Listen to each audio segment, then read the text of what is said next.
Bismillahirrahmanirrahim. Assalamualaikum warahmatullahi wabarakatuh. Perkenalkan, nama saya Siti Rosdiana, NIM 2111350, kelas akuntansi A2. Pada kesempatan ini saya akan menjelaskan tentang kerangka konseptual penyusunan laporan keuangan menurut IFRS atau International Financial Reporting Standard. Nah, ini adalah model kerangka konseptual penyusunan laporan keuangan menurut IFRS. Di sini ada 5 komponen penting. Yang pertama adalah pengguna laporan keuangan. Kedua, tujuan dari laporan keuangan itu. Kemudian ada asumsi-asumsi yang mendasari laporan keuangan. Ada karakteristik kualitatif laporan keuangan dan komposisinya. Dan yang terakhir ada kendala informasi yang relevan dan andal. Berikut penjelasan rinci mengenai kelima komponen tersebut. Komponen pertama, pengguna dan kebutuhan laporan keuangan. Dalam kerangka konseptual menurut IFRS, di sini ada 7 pengguna atau pemakai informasi berdasarkan kebutuhannya. Di antaranya, investor. Investor membutuhkan informasi akuntansi untuk menilai kinerja dan kemampuan perusahaan memberikan keuntungan dan membayar dividennya. Investor adalah orang yang memberikan investasi modal kepada suatu entitas untuk kelangsungan usahanya, sehingga investor menjadi salah satu pihak penting yang memerlukan informasi akuntansi berupa laporan keuangan yang akan menampilkan kondisi perusahaan sebagai landasan untuk evaluasi. Tujuan investor berinvestasi adalah untuk mencari keuntungan. Ketika memutuskan untuk berinvestasi saham misalnya, imbalan yang akan diperoleh adalah berupa dividen. Oleh karenanya, melalui evaluasi itu akan membantu menentukan keputusannya di masa depan. Investor akan menilai kinerja dan kemampuan perusahaan untuk membayar dividennya serta apakah harus menambah pembelian saham, menahan, atau menjual investasinya. Bahkan, apabila kondisi keuangan perusahaan dinilai kurang menguntungkan, ada kemungkinan investor akan berpindah investasi ke perusahaan lain. Itu semua tergantung dari kinerja perusahaan yang akan mempengaruhi keputusan dari investor. Karyawan.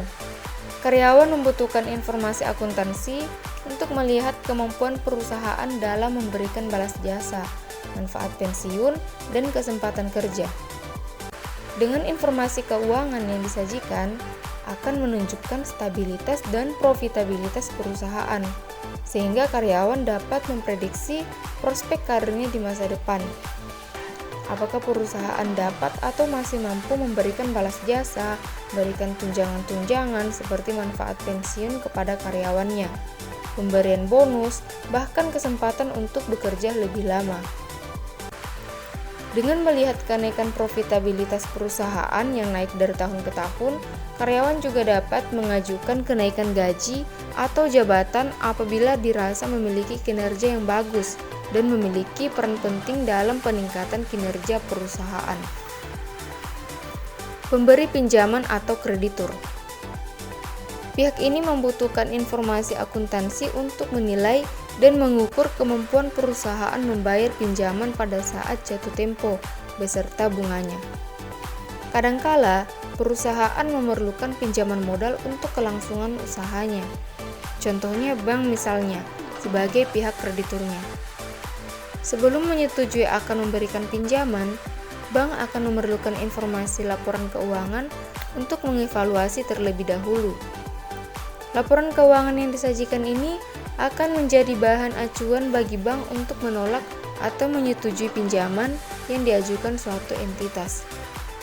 Kreditur ingin menilai apakah pinjaman yang diberikan tidak jatuh ke tangan yang salah sehingga dapat membayar pada saat jatuh tempo, karena pada dasarnya tidak ada pihak yang ingin merugi. Pemasok dan kreditur usaha lain membutuhkan informasi akuntansi untuk menilai kemampuan perusahaan membayar jumlah terutang sesuai dengan waktu dan syarat yang telah disepakati. Pihak ini sama seperti kreditur tadi untuk mengetahui apakah perusahaan dapat membayar utangnya tepat waktu atau tidak, apakah perusahaan ini dapat dipercaya dan membayar jumlah yang terutang pada saat jatuh tempo sesuai kesepakatan atau tidak. Pelanggan membutuhkan informasi akuntansi untuk melihat kelangsungan hidup perusahaan. Pelanggan adalah orang yang membeli dan menggunakan suatu produk, baik barang maupun jasa, secara terus-menerus, atau orang-orang yang berhubungan secara langsung maupun tidak langsung dengan perusahaan-perusahaan bisnis. Sehingga, informasi laporan keuangan juga diperlukan oleh pelanggan untuk mengetahui yang berkaitan dengan kelangsungan hidup perusahaan, terutama jika terlibat dalam perjanjian jangka panjang untuk terus menggunakan produk dari perusahaan tersebut. Pemerintah membutuhkan informasi akuntansi untuk alokasi sumber daya, penentuan pajak, dan dasar penyusunan pendapatan nasional. Peran pemerintah di sini adalah melihat bagaimana pemanfaatan sumber daya yang dimiliki oleh perusahaan. Pemerintah turut andil dalam melihat dan menilai bagaimana upaya pemulihan sumber daya ketika perusahaan mengelola atau merestorasi agar dapat kembali ke keadaan semula dan tidak terbengkalai. Artinya bahwa perusahaan tersebut harus bertanggung jawab terhadap aktivitas yang dilakukannya. Selain mengatur aktivitas perusahaan, pemerintah juga memerlukan informasi keuangan untuk menetapkan kebijakan pajak. Berapa besarnya iuran pajak yang harus dibayarkan oleh suatu entitas terhadap negara, serta sebagai dasar untuk menyusun statistik pendapatan nasional. Masyarakat memerlukan informasi akuntansi untuk melihat tren dan perkembangan kemakmuran perusahaan. Selain melihat tren dan rangkaian perkembangan kemakmuran perusahaan, masyarakat juga perlu mengetahui informasi akuntansi untuk dapat memastikan peran perusahaan dalam melaksanakan kewajiban sosialnya, seperti aktivitas perusahaan yang dapat mencemari lingkungan atau merusak sumber daya alam. Melalui informasi yang disajikan ini akan menjadi acuan bagi masyarakat untuk menilai dan bertindak. Komponen kedua, tujuan laporan keuangan. Di sini ada 4 tujuan laporan keuangan berdasarkan dari kerangka konseptual IFRS ini. Nah, tujuan pertama yaitu menyediakan informasi yang menyangkut posisi keuangan, kinerja, serta perubahan posisi keuangan yang bermanfaat bagi sebagian besar pemakai dalam pengambilan keputusan ekonomi. Nah, pada tujuan pertama ini ada 3 poin penting, yaitu posisi keuangan, kinerja, dan perubahan posisi keuangan. Untuk melihat informasi mengenai posisi keuangan dapat kita lihat dari laporan neraca. Neraca adalah laporan keuangan yang menyediakan informasi mengenai posisi keuangan yang mempengaruhi aset, kewajiban, dan modal. Selain itu, posisi keuangan juga dipengaruhi dari beberapa faktor, seperti kontrol sumber daya. Nah, seperti yang kita ketahui bahwa sumber daya ini atau biasa kita sebut dengan istilah input atau masukan. Seperti sumber daya modal, sumber daya manusia, kemudian sumber daya kewirausahaan, dan sumber daya alam. Semua sumber daya tersebut harus dikontrol oleh suatu entitas agar bisa digunakan sebaik mungkin. Selain itu juga dipengaruhi oleh struktur keuangan dengan likuiditas dan solvabilitas, serta kemampuan perusahaan untuk beradaptasi dengan lingkungannya. Kinerja. Informasi tentang kinerja ini dapat kita lihat dari laporan laba rugi konferensif. Dalam laporan laba rugi itu kan terdiri dari pemasukan dan pengeluaran yang meliputi pendapatan dan biaya, tentang bagaimana cara meminimumkan biaya untuk memaksimumkan keuntungan. Nah, dari laporan laba rugi ini kita bisa melihat kinerja suatu perusahaan dalam mengelola sumber daya sehingga menghasilkan suatu output yang menguntungkan bagi entitas. Secara ringkasnya, laporan ini digunakan untuk memprediksi kemampuan suatu perusahaan untuk menghasilkan kas dari sumber daya yang dimiliki. Perubahan posisi keuangan.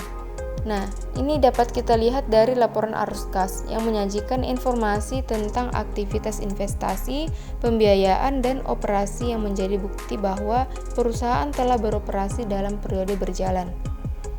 Informasi ini membantu dalam menilai seberapa baik entitas mampu menghasilkan kas dan setara kas dan bagaimana menggunakan arus kas tersebut. Tujuan kedua, memenuhi kebutuhan bersama sebagian besar pemakai. Laporan keuangan disajikan secara umum agar dapat memenuhi kebutuhan sebagian besar pemakai informasi untuk pengambilan keputusan.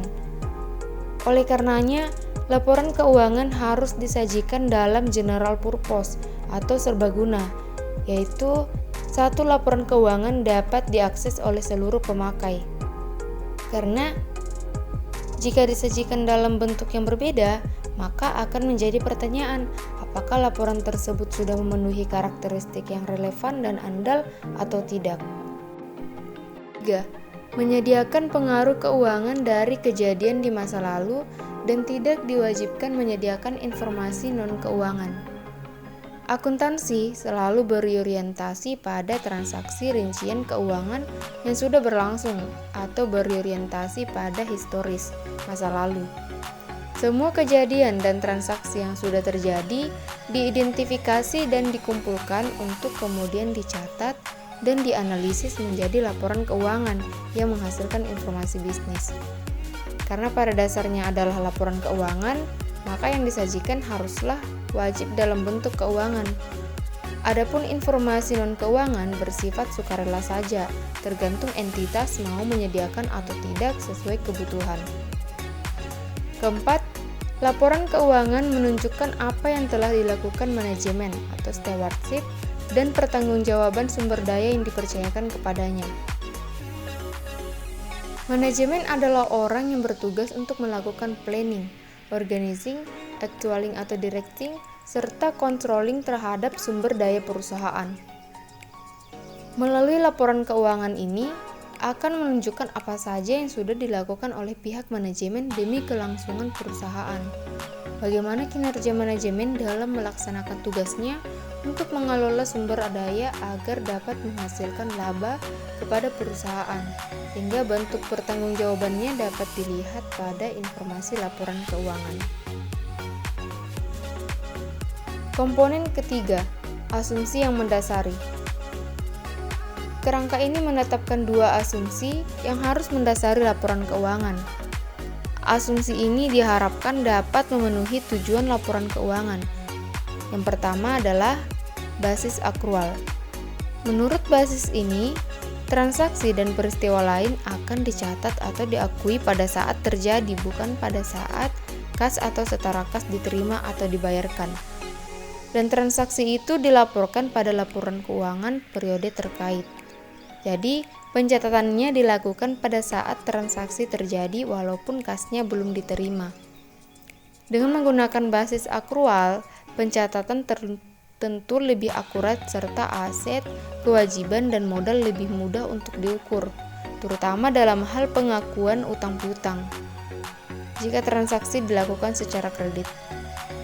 Oleh karenanya, basis akrual ini berfokus pada dua konsep, yaitu konsep pendapatan dan beban. Misalnya, ketika perusahaan melakukan kegiatan untuk memperoleh pendapatan, pendapatan tersebut akan diakui ketika perusahaan telah memiliki hak untuk melakukan penagihan dari hasil transaksi tanpa memperhatikan apakah kas sudah diterima atau dibayarkan. Inilah yang biasanya menyebabkan munculnya akun piutang tak tertagih, karena disebabkan oleh pengakuan sebelum kas diterima. Begitu pula dengan beban.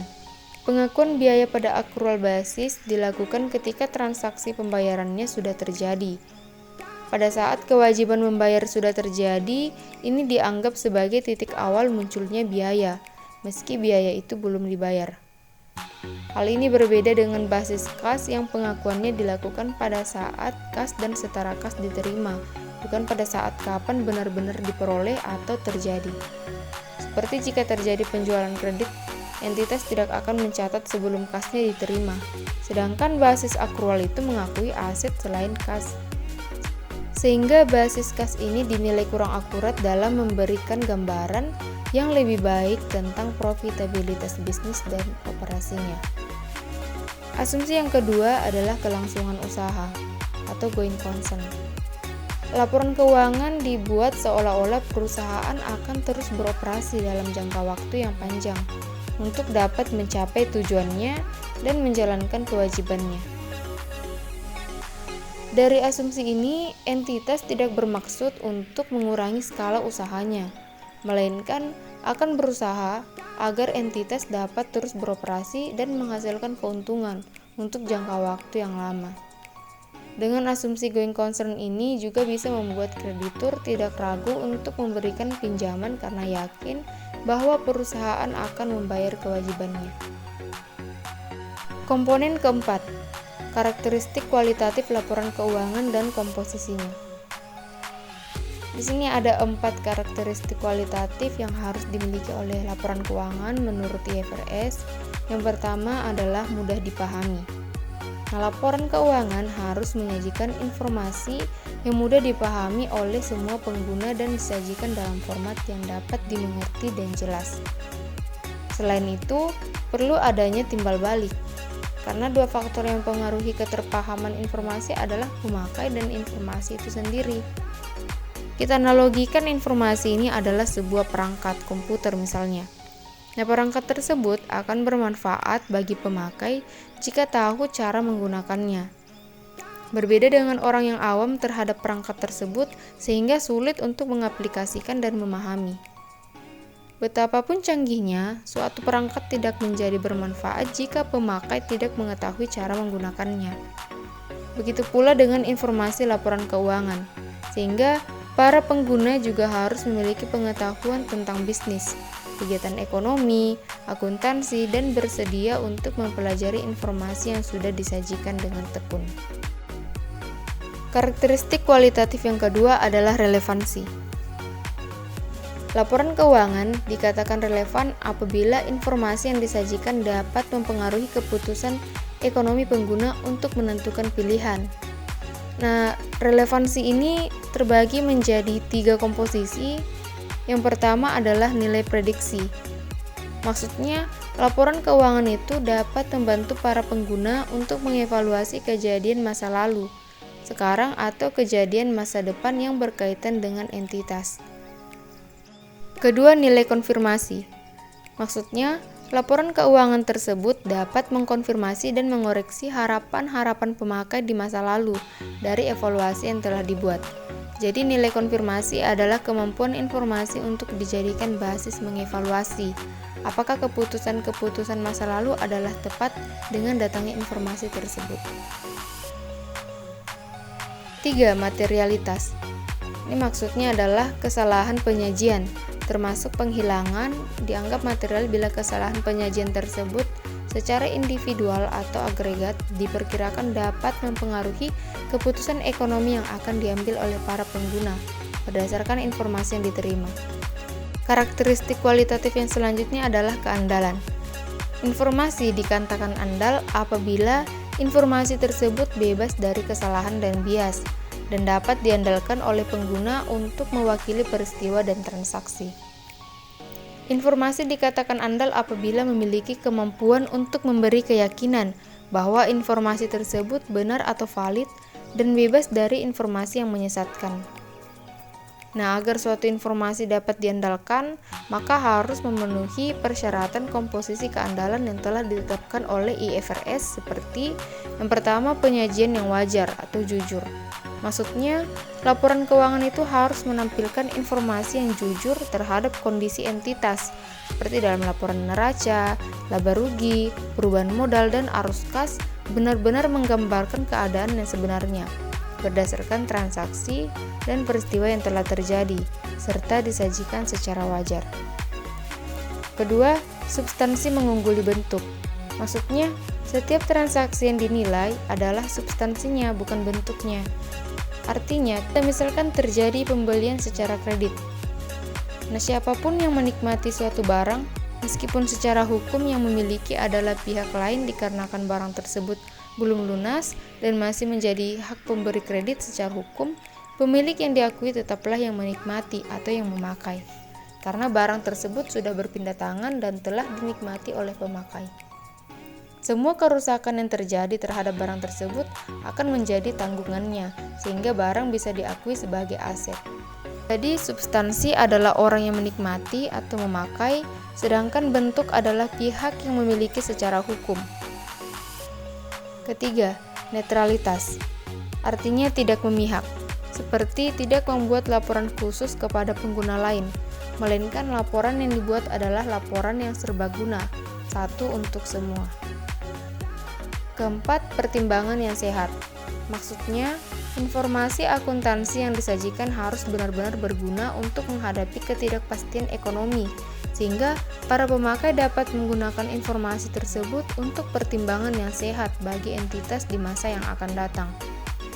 Pertimbangan yang sehat harus mengandung kehati-hatian dalam perkiraan, misalnya memperkirakan umur ekonomis suatu aktiva dengan tepat. Kelima, kelengkapan. Maksudnya semua transaksi yang terjadi benar-benar telah dilaporkan disertai dengan dokumen bukti transaksinya. Kemudian laporannya menyajikan seluruh akun yang berkaitan dan tidak dikurangi atau ditambah-tambahi sedikit pun. Seperti misalnya memanipulasi laporan keuangan agar tampak laba yang besar, sehingga dapat menarik para investor untuk mau berinvestasi, atau pihak kreditur mau memberikan pinjaman. Hal seperti ini mengakibatkan informasi tidak bisa dikatakan andal karena mengandung unsur yang menyesatkan. Karakteristik kualitatif yang terakhir adalah dapat dibandingkan.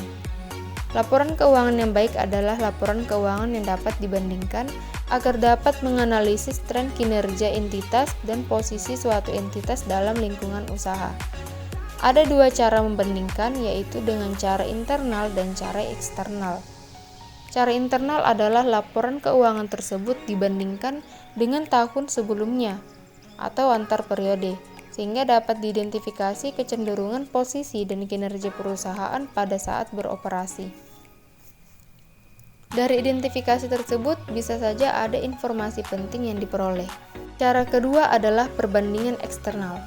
Dengan cara membandingkan laporan keuangan dengan perusahaan lain agar dapat dievaluasi baik posisi keuangannya, kinerja, maupun perubahan keuangan untuk menjadi acuan dalam meningkatkan kinerja perusahaan ke depannya. Nah, bagaimana cara membandingkan laporan keuangan? Syaratnya adalah prinsip dan metode yang digunakan harus sama, karena laporan keuangan tidak dapat dibandingkan jika menggunakan prinsip dan metode yang berbeda. Misal dalam hal metode penyusutannya, perusahaan A menggunakan metode garis lurus, perusahaan B menggunakan metode saldo berganda. Tentu kedua perusahaan ini tidak dapat dibandingkan karena pasti akan menghasilkan nilai penyusutan yang berbeda. Contoh lainnya adalah metode persediaan. Perusahaan A menggunakan metode FIFO dan perusahaan B menggunakan metode average. Tentu ini juga tidak dapat dibandingkan karena menggunakan metode penilaian persediaan yang berbeda. Selain itu, kebijakan-kebijakan yang digunakan juga dapat dijadikan perbandingan untuk mendapatkan nilai banding. Komponen kelima, kendala informasi yang relevan dan andal. Nah, dalam kerangka konseptual ini, ada 3 kendala untuk dapat menghasilkan informasi yang relevan dan andal. Yang pertama adalah tepat waktu. Informasi yang relevan dan andal adalah informasi yang tepat waktu. Artinya, informasi tersebut dapat disajikan dengan sedini mungkin dan tepat agar berguna bagi para pemakai untuk pengambilan keputusan. Jika terdapat penundaan yang tidak semestinya dalam pelaporan, maka informasi yang dihasilkan akan kehilangan relevansinya karena terjadi penundaan dalam pengambilan keputusan, sehingga informasi yang disajikan menjadi basi dan tidak up to date karena melewati batas. Kendala kedua adalah keseimbangan antara biaya dan manfaat. Dalam laporan, informasi manfaat seharusnya melebihi biaya penyusunannya. Untuk dapat mengetahui keseimbangan antara biaya dan manfaat dapat dilakukan dengan cara menghitungnya dengan benar. Namun kenyataannya sangat sulit untuk memprediksi karena seringkali ada tingkat kerumitan sehingga menjadi kendala terbesar. Karena tidak semua biaya atau manfaat terlihat jelas pada penilaian awal. Inilah yang menjadi kendala untuk menghasilkan informasi yang relevan dan andal. Kendala ketiga, yaitu keseimbangan antara karakteristik kualitatif. Keseimbangan antara karakteristik kualitatif ini sangat diperlukan. Tujuannya adalah untuk mencapai suatu keseimbangan yang tepat antara berbagai karakteristik guna memenuhi tujuan laporan keuangan untuk menghasilkan suatu informasi yang diperlukan untuk kepentingan para pengguna pada sejumlah kasus yang berbeda. Penyebabnya bisa terjadi akibat dari kepentingan relatif dari berbagai karakteristik berdasarkan kasus yang berbeda juga. Jika keempat karakteristik kualitatif tersebut tidak seimbang, maka inilah yang menjadi kendala untuk mendapatkan informasi yang relevan dan andal. Karena informasi dapat dikatakan relevan apabila memenuhi karakteristik yang andal. Demikian yang dapat saya sampaikan mengenai kerangka konseptual penyusunan laporan keuangan. Kurang dan lebihnya mohon dimaafkan. Billahi fisabilil haq, fastabiqul khairat. Wassalamualaikum warahmatullahi wabarakatuh.